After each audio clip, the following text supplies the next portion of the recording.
guys, we're back on Nintendo Treehouse Live at E3, and we have a special game for you today. I am Eric, and this is Terry, and we have two representatives from Ubisoft to show you Mario plus Rabbids Kingdom Battle. So with that, let's jump in. You guys, take it away. Sure.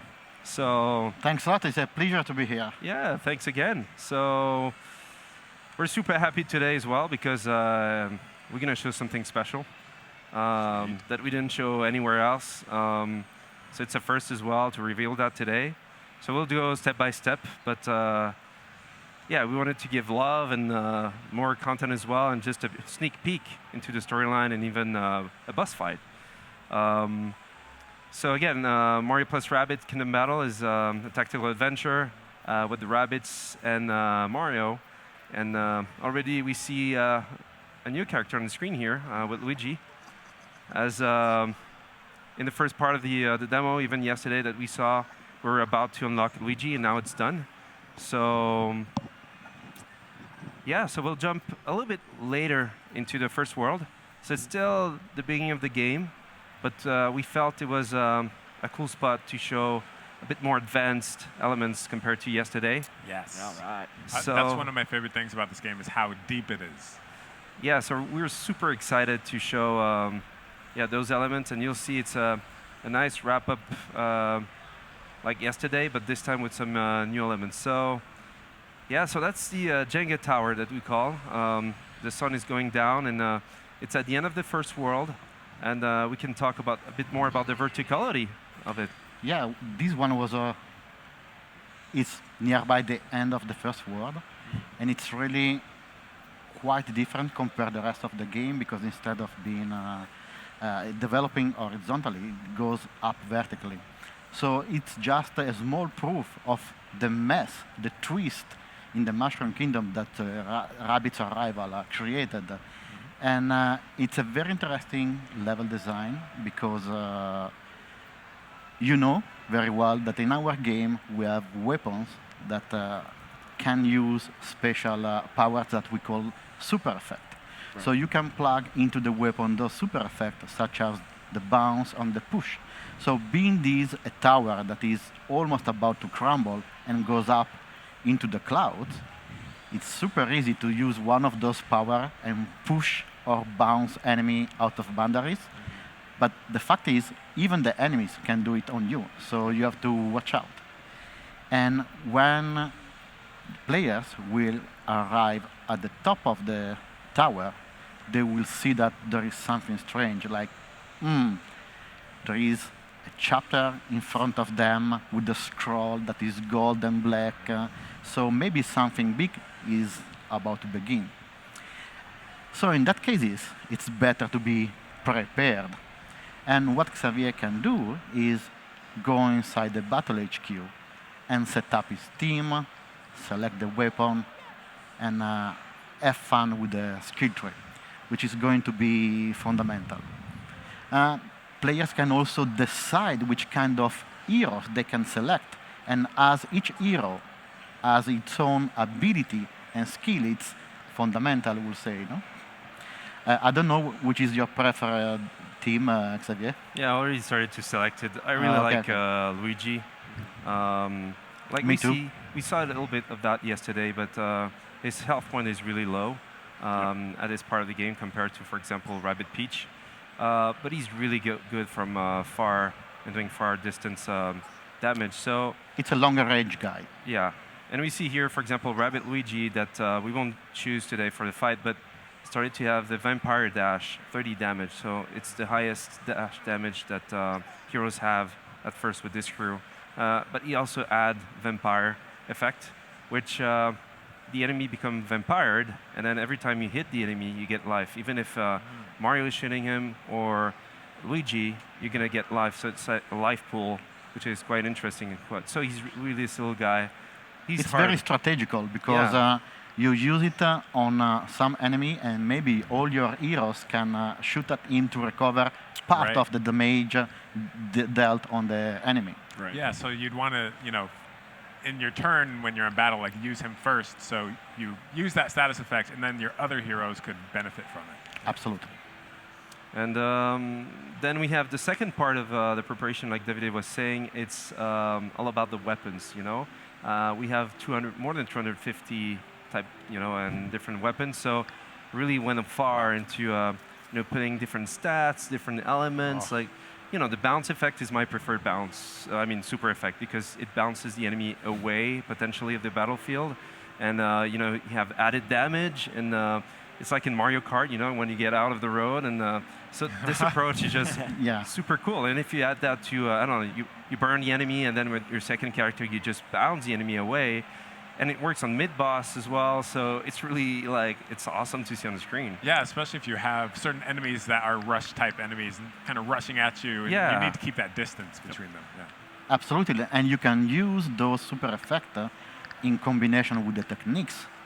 So you may use a technique with Mario, which is called Hero Sight, that prepares Mario, meaning that if an enemy will move nearby him, he will shoot even if it's not his turn. So just imagine that you do the same with other characters. An enemy is moving, Mario goes Hero Sight, shoot the enemy, the super effect bounce apply, the enemy fly over the battlegrounds, enters in the area of reaction of one of the other heroes that shoot again, and maybe applies the burn effect. And as the burn effect is something that allows for propagation, you will see that if the enemy touches other units, they will start to propagate and run. And here we see a secondary weapon. Yesterday, my preferred, melee. Yeah, it's awesome. It's Mario's hammer, and you have a lot of them. Of course, it's locked so far. You have to unlock them through the adventure. But here it's a good example of a little bit more advanced elements. So, for example, your first hammer that you get on the game is good. The damage output is good. You have, you cannot use it every turn, but still, even with the cooldown, it's quite cool. But if you look at the second one here, not only it adds the honey damage and glue the enemy on the ground for 30% chance, which is incredibly cool if you do it on a smasher, for example, because you cannot move anymore to attack your other heroes. But also what we see on the top right is what we call the good damage against something. And here it's the Ziggies. Plus 30 damage chance here to apply what you have on the Ziggy. So that's pretty cool, because it means if you have a lot of Ziggies around, by using this weapon, it can be very effective. So this is something you need to watch out, because every weapon has something different. So they start very simple, but then we start to add you can specialize, stats. Right? Yes, and as Xavier said, we had these elements of proficiencies. So some weapons are more efficient against some type of enemies, and some weapons are more efficient against the cover. So regardless of the type of cover, you can damage those even faster. Another example before we go on with the skill tree. That's the sentry. So Rabbid Peach can use a secondary weapon, sentries. And the big difference here is, if you look down there, 150 life point. So it's like a hero, a new hero. Right. It goes on. On your team. And it applies the push damage and push effect, which is great. It's not like the bounce. The bounce is really bouncing out and potentially out of the zone.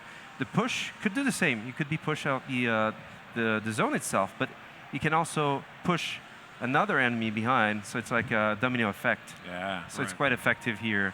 So this little guy, this little sentry, can really go and really try to affect the enemy you target, and then just push everyone around with an AOE type of effect. So the cover damage is not really high on this one. It says low, so it's not going to destroy that much of the covers. But later in the game, potentially you have some very good weapons to destroy covers in one hit, which could be a very interesting for strategy. Awesome. The philosophy of the weapon that we have in our game, it can be divided in two macro areas. The primary weapon that are a very direct way to deal with the enemy. They damage one single unity, and the secondary weapon that are basically area of damage. Once again, those weapons, the secondary weapon, works pretty well in combination, in synergy with some of the techniques that some of the characters, the heroes, will have later on in the game, such as the magnet dance, which is the ability to lure all the enemies around you nearby in an area, and this is where you want to hit with an area of the mage weapon. Gotcha. And last but not least, the skill tree. Really important to do it before a big fight. So I'm going to reset here, because you can reset whenever you want. So basically, it's a good way to, so you see the fight seems to be a big fight. You have a lot of covers and stuff. You even have covers that cannot be destroyed. So when you look at that, you can go back to the battle queue and adapt your strategy, your weapons, like we said, but also, of course, the skill tree. So example with Mario. So just quickly, we have move and attack, technique, and other elements that we can add as well. And which are very important, because you can change how much the character can move in the area of movement, or the stamina, or how much health will gain back when he will find mushroom in exploration, or the area of movement outside the pipe, the rabbit pipe that you can find in the battleground. So for example, here I have 40 orbs. So you know those orbs are what you get from fight. If you did very well in fight, you get more orbs. So as soon as you have orbs, you can start to spend them. So the very first element that Mario can do in his moving phase is an upgrade to what we call the stump jump. So basically, thanks to this, you will be able to do a team jump like before, but then stomp on the head of the enemy for damage as well. And it's another boost as well in terms of reach and zone of movement. So that's a very cool element. So you just upgrade it. Mario's happy. And starting now, you can do it in fight right away. Nice. And then it's up to you to upgrade. So you can upgrade your dash damage. And as you proceed into the game, it's going to be more and more expensive. So you'll have to make choices where you want to put your points. So you cannot put your points at the end of the game over everything. You have to choose drastically where you want to go for each of them. So Mario can be very different from one player to another one. Right. And it's really letting the player experiment with the game. It's one of the key features that we wanted to have in the game. But also for the player that doesn't want to, they can press the autofill function. And so basically it's what we decided for the player, the best, skills, the best tree, the best path. That's awesome. What's great about I'm sorry, go for it. So what's great about it is too, again, you can reset it every time. And so depending on what battle you're in, you just set it to that current standard, so then you're able to counter for the environment, for the enemy. So it's great that being that you can change it every time. It's a great possibility of different varieties of battle. That's why we wanted to have, before the fight, really have a look into the battlefield itself so you can adapt. That's really The smart. difference with boss fights, you don't have this preparation phase to, it's really up to you to discover what the fight is. So you have to go in a way that you look at the battlefield and, okay, I'm going to try to go for that, but you'll be surprised with the boss because you don't know what's going to happen. That's what it's going to show. I guess we'll see what's going to happen here in a second. Yeah. So I'm going to buy the secondary weapon as well. Or you can trust the autofill. Or we can trust the autofill. So this feature is interesting if you want to go straight into the action. So you press Y, and the game says, you wanted me to autofill the element. Of course, it's based on what we chose, depending on your rank and where you are.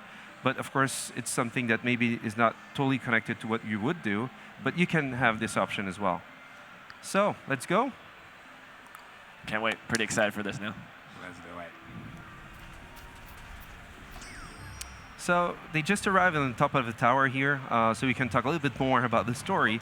So Mario, and there is a strange guy there. Yeah, and Mario, Luigi, and Rabbid Peach just saw this little guy that we saw a bit yesterday as well. So he's actually the cutest threat ever. He's responsible for everything and all the enemies you see in the game. Why? Because he's able to fuse a white rabbit with something from Mario's world. And why? Because when he's stressed and his stress level is super high, well, he's going to create those enemies. The more stress, the bigger the enemy will be. Gotcha. So Bowser Jr., who observed that from far during the first world, he's like, hey, I can use this little guy for me and create my ultimate army and potentially, take over the Mushroom Kingdom finally, while his father is potentially on vacation somewhere. So he's calling him Spawny because he's spawning stuff. And he's going to test right now and even convince this little guy. This little guy is so naive that he thinks that Mario and his friends were trying to catch him up to do something with him. So he was super stressed. So when he sees Bowser Jr., he's convinced that he's a good guy. So yeah, I'm gonna join him. And now we're gonna see, a fusion between two things, between the banana and the rabbit, and what it brings on the table. I think Bowser Jr. set you up. Yeah. Rabbit call. Love it. So this is happening really at the end of the first world, and it's the very first boss battle of the game. Awesome. Each world is divided in 10 chapters, like chapters of a book. At the middle of each world, there is a mid-boss fight, and at the end of each world, there is a boss fight. So Kong is super jealous of the bunch of bananas in front of him, and so doesn't want no one to come nearby those bananas because he wants to keep it for him. And the player here will have really to understand how to deal with the boss. Right. So there is a little bit of observation going on here for the player. So we start to see what we saw yesterday, but a bit more advanced. For example, here, Rabbid Peach, thanks to the skill tree that we just saw before, she's able to double dash. And has her dash damage is at 20. It's a good damage, for starting to hit the enemy. So I can press again and continue my movement. And that's just the movement phase. So Exactly. she can actually damage the enemy in the movement phase and then still attack. Yes. Exactly. I could attack right away the enemy, but I'm going to show you the second character here with Mario. So we saw that, of course, Mario can dash. He can do something like team jump just before, so with Rabbid Peach. Team stomp, as I just shown in the skill tree. So it's all about chaining those abilities that you are upgrading in your character skill tree. And being and efficient as with each your choices, hero has its own, it's really up to the player. And there's so many different varieties of chaining these attacks. Yeah. And then I just can press A, he goes, 20 damage, team jump, team stomp, defeat the enemy in the process. And then I'm well positioned to flank both enemies, actually. And here, for example, this one with the piston panic gun that we have here. So the damage is way over than the enemy's remaining life. So even if I apply the bounce effect, it's just going to be cool because anyway, he's going to be defeated. So we'll see. Got him. There we go. And then Luigi, he's starting to be far away, but he doesn't care because he's really good with range. Look at the range. He can, shoot at enemy for the whole battleground almost. Yeah. Maybe on the left, top left, he can't, but he's the one he can shoot anything from afar. The But weapon looks like a Hoover, so seems like a citation going on in Luigi there. Sniper. And just before we see the sentry here, and we start to see, where the sentry could go. And it says with the red dot that he won't be able to reach that enemy in the first round. Gotcha. But what is cool is that if the enemy comes nearby by mistake, it's going to explode, It's going to wait for the enemy to enter his zone. So I can try to show this. You'll see. So it's really different. It's a little new hero, and you see this bubble. That's the range that as soon as the enemy enters, he's going to shoot. So let's switch and see if the enemy goes. Rabbid Peach is not well positioned here. I wanted to show for It's kind of exposed. Yeah. You didn't protect her very well.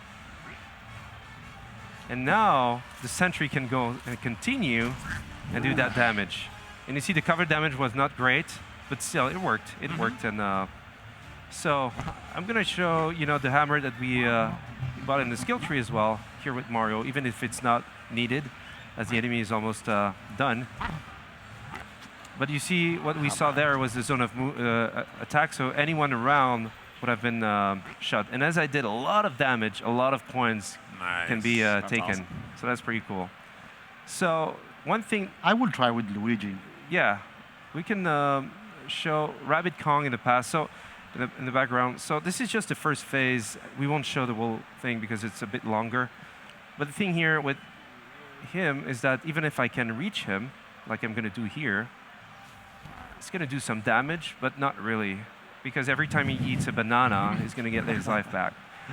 So of course we know the game, we know what to do, but basically here you need to adapt. So basically the player needs to find a way to get rid of those bananas. Otherwise Kong will keep replenishing health forever. Got to be perceptive. Yeah. So let's try to go in that zone with Rabbid Peach. Thanks to a team jump. Whoosh. Bam, the bananas just fell down. So Kong is super excited. He's mad now. Yeah. So now, as he's looking for his bananas, and he's cute. It's almost a pity to adorable. defeat the guy. Look at that, the desperation. The animations in this game are so good. It's awesome. So I'm going to try to shoot. Damn, now we can do damage and apply, which is pretty cool. But the issue is that I was maybe a little too close. Uh-oh. Oh my God. He's super romantic. That's so good. So you have to watch out, because basically it could be really bad for you. So you need to leave the zone and start to shoot again. So for example, with Rabbid Luigi, with a big damage output, with Mario, and then with Rabbid Peach that is pissed. Yeah, this is your time. You got to get that damage Let's in. go. And boom. There we go. So this is just the first phase of the combat itself, and then he's going to move on into new zones, new types of enemies will start. Those waves, if you're not behind full covers, you get bounced away, so your life starts to go down, out of boundaries, etc., etc. So, and that's something that we won't show more because it that would was be too just much. the first phase, and this is a long boss fight. Yeah. It's around 30 minutes, I will say. Yeah, 30-minute boss fight. That's what I'd love to hear. That's so cool. All right, thank you so much for being here. It was awesome to show that. We're super happy. Well, geez, man, this game is turning out so good. I'm really impressed. So, Thank you. Thanks a lot. thank you so much for watching. Next up, we have an exclusive look at Super Mario Odyssey.